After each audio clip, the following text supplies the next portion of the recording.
నమస్తే, welcome to mega 9 TV. This is Siraj. ఏ స్కూల్లో అయినా టీచర్, వంట మనిషి, కేర్ టేకర్ అంటూ ఒక్కో పనికి సపరేట్గా ఎంప్లాయీస్ ఉంటూ ఉంటారు. కానీ ఆ పాఠశాలలో మాత్రం అన్ని పనులు ఒక్కరే చేస్తారు. ఆవిడే మాలతీ కుమారి.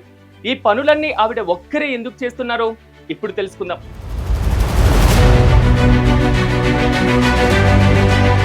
జార్ఖండ్ రాంచీలోని ఓ మారుమూల గ్రామం. అక్కడ ఓ ప్రాథమిక పాఠశాల. అందులో 1 నుంచి 5వ తరగతి చదువుతున్న మొత్తం విద్యార్థులు 35 మంది ఉన్నారు. అయితే వాళ్ళందరికీ టీచర్ ఒకరే. ప్రభుత్వ రికార్డుల ప్రకారం ఆమె ప్రధానోపాధ్యాయురాలు. కానీ ఇక్కడ ఆమె కేవలం టీచర్ కాకుండా వంట మనిషిగా, పిల్లల కేర్ టేకర్ గా అన్ని పనులు చూసుకుంటున్నారు. అయితే ఆమె ఇన్ని చేస్తున్నప్పటికీ ఆమెకు వచ్చే జీతం ఎంతో తెలిస్తే షాక్ అవుతారు. అవునండి, కేవలం అక్షరాల 1700 రూపాయలు మాత్రమే.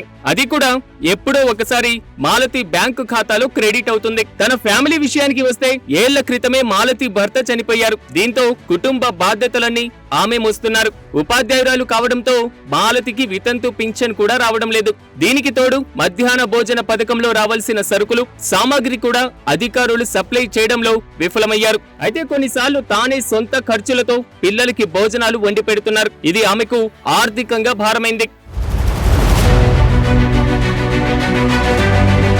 2006లో నిర్మించిన ఈ స్కూలులో సౌకర్యాలు కూడా అంతంత మాత్రంగానే ఉన్నాయి. పిల్లల కోసం ఏర్పాటు చేసిన నీళ్ల ట్యాంక్ కూడా వరదల కారణంగా దెబ్బతింది. స్కూల్లో మరమ్మతులు చేయడంతో పాటు వంట మనిషిని నియమించాలని మాలతి ఎన్నోసార్లు ప్రభుత్వానికి, అధికారులకు విజ్ఞప్తి చేసినా ప్రయోజనం లేకుండా పోయింది. ఈ విషయం కాస్త జిల్లా విద్యాశాఖాధికారి వినయ్ కు చేరడంతో స్పందించిన ఆయన పరిశీలించారు. దర్యాప్తు చేపట్టి వెంటనే చర్యలు తీసుకుంటామని హామీ ఇచ్చారు.